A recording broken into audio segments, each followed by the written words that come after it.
Hello, beautiful community. Let's dive into the dark abyss of Russian depoliticization, because it is in fact an example of the less intense but equally worrying pattern of depoliticization that we're seeing across the globe, including in wherever country you're in.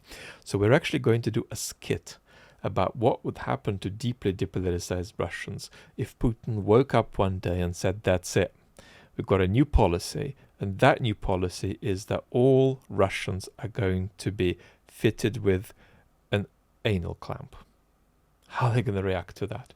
So we're going to do this skit, but before we do it, let's just spend a minute or two looking at his drop in the polls. Just in 2026, he has dropped in the polls because, in good part, of the digital repression as well as economic challenges and war fatigue.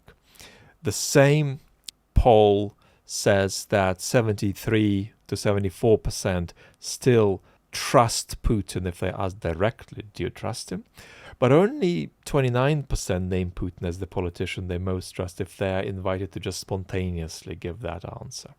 How do these polls work? Well, let's rely on Greg Yudin, who argues that in a plebiscital system like the Russian system, polls don't simply measure opinion. They help produce a picture of national consent, and that picture then circulates as evidence of legitimacy. So what happens roughly is that Russians don't want to answer the polls. When they do, they want to say whatever the state wants them to say, or they want to send a signal to the state about what they're unhappy about without in their answers too much upsetting the state.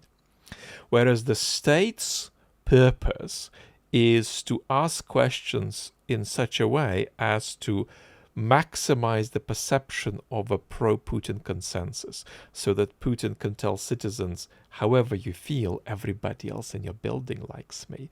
He can tell his political opponents, if he has any, however you feel about wanting to get rid of me, the people are with me. That he can tell people in his inner circle, you might want to do, you're thinking of doing a coup on me, I've got the people behind me. So it's an instrument of, if you like, ideological sustenance for the regime, which creates a fabricated picture of sort of assent to perceived legitimacy. That doesn't mean the Russians are privately opposed to Putin. Not at all. They're deeply depoliticized. And we're going to see how in the most ludicrous way via this skit. So let's rock and roll. We're channeling depoliticized Igor, who's going to make this toast. Now, I have no idea what Igor is going to say, but you've got to help me channel him so we get him really depoliticized and he says some things that are worth analyzing for us. We're going to put some subtitles below, beautiful community, and let's rock and roll. Ну что ж, дорогие друзья, давайте выпьем, потому что вчера, мне поставили, и вам поставили, конечно. Но я хотел бы сказать, что мы никогда ничего не знаем. Вот вчера поставили, а завтра могут убрать. Или что-то еще поставить. А жизнь продолжается. И в такие вопросы вообще лучше так глубоко не влезать, я считаю. Вот для кого, зачем, почему, как надолго. Это не по нашему адресу. И вообще я бы сказал даже, что не болит. Вот не болит, я честно говорю. Но не болит. Я ожидал, что все-таки будет неудобно. Но вы знаете, как-то нормально. Вот акклиматизация может как бы все исправит, вы знаете, потому что тяжело предсказать, куда все движется, но надо быть оптимистичными, поддерживать настроение. Так что давайте. За нас и за наши жопы. О. So, now this was for watching because we had the subtitles. So if you listen to this while washing the dishes, go back and watch it because you need to grasp the answers. Now, I gave spontaneous answers there, and I don't speak Russian in my life regularly, really, since the Soviet period.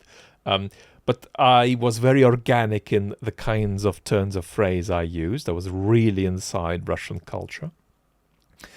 I could have done better, but it wasn't that bad. I'd give myself like 4 or 5 out of 10 at least for that performance. So what did we actually witness there on top of the comical nature of it all? Well, what we witnessed is that these folks aren't thinking of themselves as being for or against the clamp. They're thinking of the clamp as just something that happened to them. So they're learning how to live with it and even how to speak in the world with it being a reality. You could see Igor there saying, well, I wonder what language I use now about this situation that we're suddenly in, right? And what's absent is, how did your politics get you here, right? How did outsourcing politics to the Kremlin get you to the situation? That's absent, right? So once the clamp's in place, politics doesn't appear, right? And in its place, you just have adjustment. Now, the questions these people are asking are not who did this, what right did they have, why are we permitting this? They are, can I live with it? When will it get worse? Can I stay normal with this? Can I keep my mood light? So the clamp is like a hurricane. It's like an earthquake, right?